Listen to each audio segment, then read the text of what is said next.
दोस्तों और साथियों,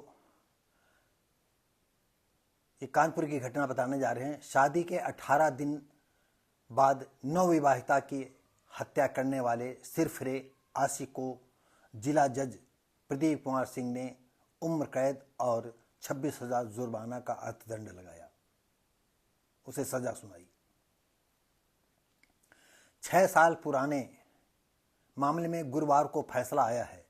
जुर्माने की आधी धनराशि मृतका के पति को देने का आदेश किया है। बिठूर के बैकुंठपुर निवासी पूनम मौर्य की शादी सामूहिक विवाह सोहरामऊ निवासी 17 फरवरी 2018 को उन्नाव के अंकुश मौर्य से हुई थी। 20 फरवरी को पूनम चौथी पर मायके लौटी थी। 7 मार्च को शाम को पूनम गले में टांसिल का दर्द होने पर सिंहपुर के आस्था अस्पताल में दवा लेने गई थी, लेकिन रात तक नहीं लौटी। अगले दिन सिंहपुर जाने वाले रोड पर एक फार्म हाउस के पास रेत में पूनम की लाश मिलती है, शव मिला। पूनम के पिता शिवशंकर मौर्य ने बिठूर थाने में रिपोर्ट दर्ज कराई थी।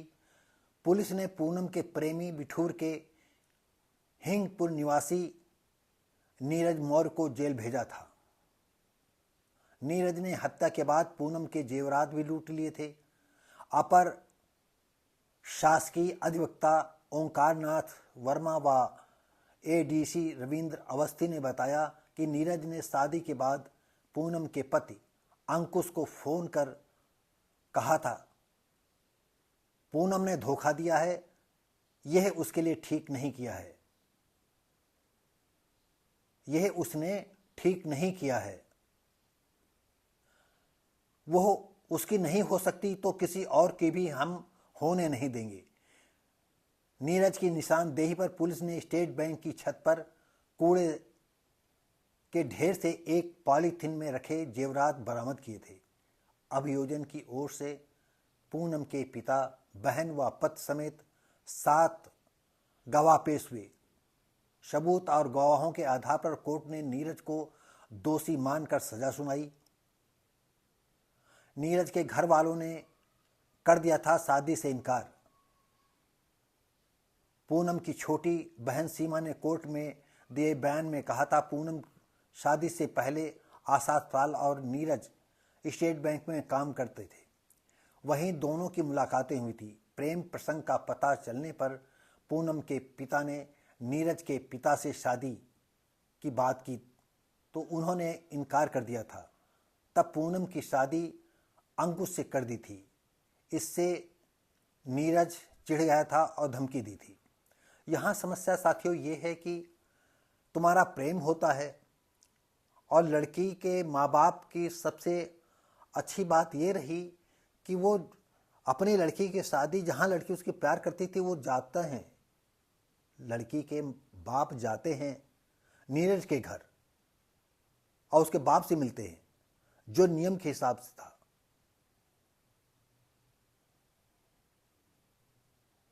लेकिन नीरज के पिता ने साफ इनकार कर दिया, नहीं हम शादी नहीं करेंगे। भाई, लड़की जैसे ही 16, 17, 18 साल होती है, लड़की के माँ बाप, रिश्ते नातेदार सब परेशान होने लगते हैं कि चलो भैया हो, कहीं ना कहीं जो है हम शादी कर दें, कहीं अपना सुख चैन से हमारी बिटिया 2 रोटी खाएगी। एक साधारण आदमी जो गरीब आदमी है ऐसे ही सोचते हैं। तो ये नीरज को जो है हमारे हिसाब से सजा कम हुई, ज्यादा फांसी होनी चाहिए थी ऐसे को। अरे तुम अपने पिता से नहीं कह सके कि नहीं पिताजी मैं उसी से शादी करूंगा, और जब उसने दूसरी शादी कर ली तुम्हारे सारे वो कब तक बैठती? दर्शकों आप बताएं, अगर जो लड़की किसी से प्यार करती है और वो उसका घर वाले साथ नहीं दे रहे हैं तो वो घर वालों से नहीं लड़ सका तो क्या वो उसके सहारे पूरी जिंदगी बैठेगी? उसने शादी कर ली और शादी के बाद बताइए कि कैसे उसके पति को जो है फ़ोन नंबर ढूंढ करके उसको पति को फ़ोन करता है कि वो उसने धोखा दिया है। अरे धोखा तूने दिया था, तेरे पिता ने क्यों नहीं स्वीकार कर लिया कि नहीं हम शादी कर लेंगे? ऐसा सिचुएशन में कौन सी गलत बात है?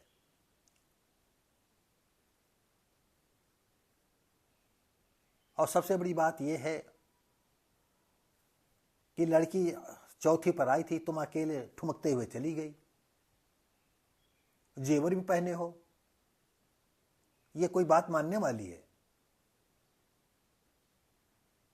हम जानते हैं, हो सकता लड़के ने ही बुलाया हो कि आओ मिलो आकर के,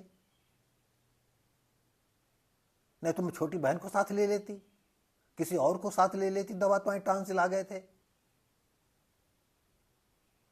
तो कभी कभी लड़कियां जो है बिल्कुल हर मामले को खेल समझती हैं। अगर खेल समझती हो तो खेलो भाई, जाओ जान से हाथ दो बेटी, तुम किसका क्या लिया? हम दर्शकों आपसे कहना चाहते हैं, ये हमारा आपसे प्रश्न है, जिस चौथी पर आई हो और टांसिल गले में आ गए हो तो दवा लेने जाती, वहीं दवा लेने जाती है जहां बैंक में वो था। क्या ये अनुमान नहीं लगाया जा सकता हो ये आई हो तो उसने फोन किया हो या इसने फोन किया हो? क्योंकि कभी किसी के रिश्ते इतनी जल्दी से खत्म नहीं होते हैं। और दोस्ती का आजकल मतलब क्या है, दर्शकों इसका जवाब देना। जैसे लड़का लड़की दोस्ती करते हैं, एकांत में भी मिलते हैं, 2-2 4-4 घंटा एकांत में रहते हैं, लोगों के अदृश्य रहते हैं, इसका मतलब क्या है? वो मेरा दोस्त है, लड़कियां मेरा वो दोस्त है, लड़का हमारी वो दोस्त है। भाई मैं इस दोस्त को, हम वो दोस्ती नहीं मानते हैं। दोस्ती वहां पर कोई सीमाएं नहीं रह जाती हैं, उस दोस्ती में कोई सीमाएं नहीं कि कोई दूरी उसमें जो है रह गई हो। मैं मानता हूं हो सकता है इक्का दुक्का भाई ऐसी लड़की हो, हमारा दोस्त है, हम अपनी उंगली नहीं तुमको पकड़ने देंगे, हम तुमको हाथ नहीं पकड़ने देंगे, ये नौटंकी है। एकांत में जाओगे तो हाथ तुम्हारा नहीं पकड़ेगा, तुम्हारी टांग नहीं उठाएगा। तमाशा करती हो, किसको चूतिया बनाती हो? दुनिया की चूतिया बनाती हो। इस थाली का खा लिया है, अब चलो उस थाली खाएंगे, उस थाली जो भरा तो उस थाली में खाएंगे। और लड़का लड़की ऐसा नहीं, मैं लड़की कह रहा हूं, लड़कों को भी कह रहा हूं। तो ये तमाशा जो है दोस्तों और साथियों चलता है। तो हम आप लोगों से कहना चाहते हैं कि हमको इस बात से बुरा नहीं लगता है कि कौन लड़का कौन लड़की किसके कितने संबंध हैं। अरे अगर तुमसे प्यार करती थी, थोड़े दिन उससे कहती तो कि अपने पिता को नहीं मनाओगे, मनाओ। या जैसे नहीं, आजकल तो सबके हाथ में अच्छे अच्छे मोबाइल आ गए हैं।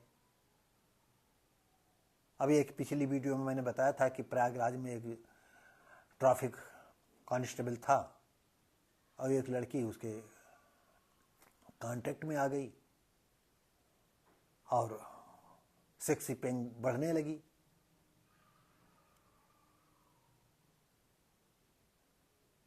काफी दिन तक उनका गेम चला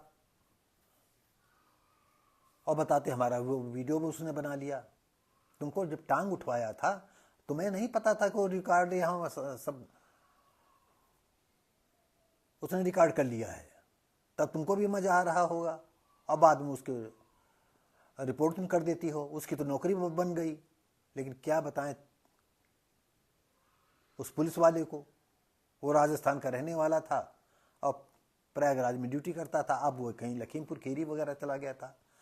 तो लड़के लड़कियों तुम एक दूसरे को, भले जो है जितना मॉडर्न हो, आप रोज एक आदमी एक लड़के को बदलो, या रात में 4 पुरुषों को बदलो, या 4 लड़कों को रोज बदलो, या तुम 4 लड़कियों को रोज बदलो, इससे कोई हम नहीं इसमें जाते। लेकिन अगर शादी का वादा करते हो तो सोच समझ करके करो। और मैं लड़का लड़की से कहता हूँ, अगर कोई लड़की शादी या दोस्ती कर रहे हो और ये टटोलो का, ऐसा तो नहीं वो शादी कर रही है, करना चाहती है इस वजह से हमारे नज़दीक आई है, तो पहले उसे बता दो भैया देखो हमारा आपका सेक्सी गेम चलेगा, इसकी अपेक्षा और कुछ नहीं होगा, हम शादी नहीं करेंगे, शादी हमारे माँ बाप जहाँ कहेंगे वही करेंगे। लड़की भी साफ को बता दो, देखो हम तुम्हारे साथ शादी वादी नहीं करेंगे। और इसका मतलब नहीं आ जाए गई वो आ जाए जो है गंगा पार हो गई तुम। अरे जानो बूझो तब तो उसके अपना शरीर परोसो उसको। ऐसा नहीं कर सकती हो कि गए नहीं कि बस शरीर परोस दिया। हम जानते हैं कि आज बहुत मॉडर्न युग है, ये सब छोटी बातें हैं, लेकिन खामियाजा कौन है, कौन झेलता है? ज्यादातर लड़कियों को ही झेलना पड़ता है। लड़कियों के पास यही अस्त्र है कि किसी तरह से जो है पुलिस में कंप्लेन करें तो बेगुनाह को भी आप फंसा दोगी। तो दोस्तों और साथियों, हमने ये तमाम बातें ऐसी कही। उम्मीद करते हैं कि कुछ बातें हम अलग से कह देते हैं, अपनी राय दे देते हैं, तो उन पर आप कमेंट कर सकते हैं। लाइक शेयर कमेंट करें, सब्सक्राइब करें दोस्तों। और अब हम आपको मिलेंगे अगली वीडियो में। धन्यवाद।